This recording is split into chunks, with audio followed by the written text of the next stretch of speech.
कर्नाटक विधानसभा चुनाव, बीजेपी की बुरी तरह से हार। कर्नाटक में योगी आदित्यनाथ ने 35 रैलियां की थी, लेकिन बीजेपी को फायदा नहीं मिला। ऐसे में सवाल उठता है कि यूपी में लोकसभा चुनाव में क्या होगा।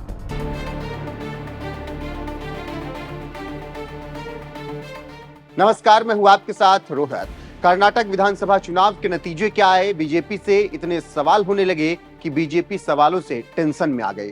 अब कर्नाटक का असर राजनीतिक विश्लेषक कई और राज्यों में देख रहे हैं और कह रहे हैं कि बीजेपी को इसका नुकसान होगा। आप जानते हैं कि कर्नाटक विधानसभा चुनाव से पहले लोकसभा का टेस्ट माना जा रहा था और कहा जा रहा था कि अगर कर्नाटक बीजेपी हारी तो इसका बड़ा असर 2024 में देखने को मिलेगा और 2024 के लिए बीजेपी की परेशानियां बढ़ जाएंगी, और यही हुआ। राजनीतिक विश्लेषकों की माने तो बीजेपी पर कांग्रेस की अब तक की सबसे शानदार जीत है ये। कर्नाटक में कांग्रेस ने 135 और बीजेपी ने 66 सीटें जीती। मतलब ये कि कांग्रेस ने 43% वोट के साथ बीजेपी को पीछे छोड़ दिया, जिसका सदमा अभी तक बीजेपी बर्दाश्त नहीं कर पाई।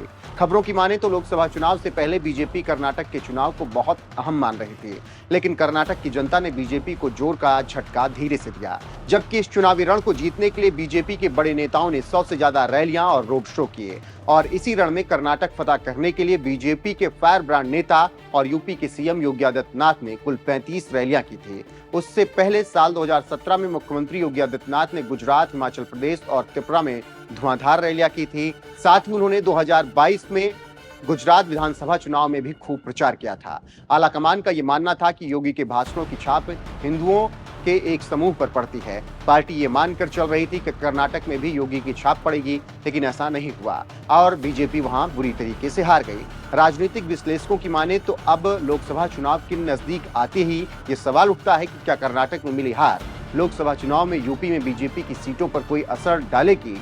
कहा यह भी जा रहा है कि भारत में केंद्र की सत्ता का रास्ता उत्तर प्रदेश से होकर जाता है, तो क्या इस बार सत्ता का रास्ता यूपी से ही होकर जाएगा या फिर कुछ गड़बड़ होगी।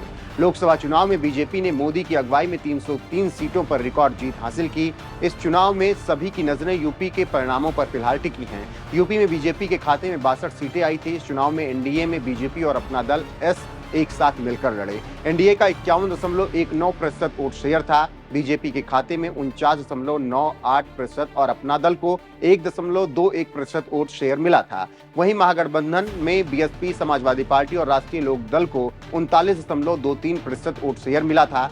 इसमें बीएसपी को 19.43%, सपा को 18.11% और रालोद को 1.69% वोट मिला था। इसके अलावा कांग्रेस को इस चुनाव में 6.36% वोट शेयर मिला था। इससे आप समझ सकते हैं कि 2019 में जनता का क्या मूड था। जानकारों की माने तो विधानसभा चुनाव के नतीजों का असर लोकसभा चुनाव के नतीजों पर पड़े ऐसा जरूरी नहीं है, लेकिन अगर पड़ता है तो बीजेपी के लिए काफी मुश्किल होगी और फिर बीजेपी सत्ता से दूर भी हो सकती है।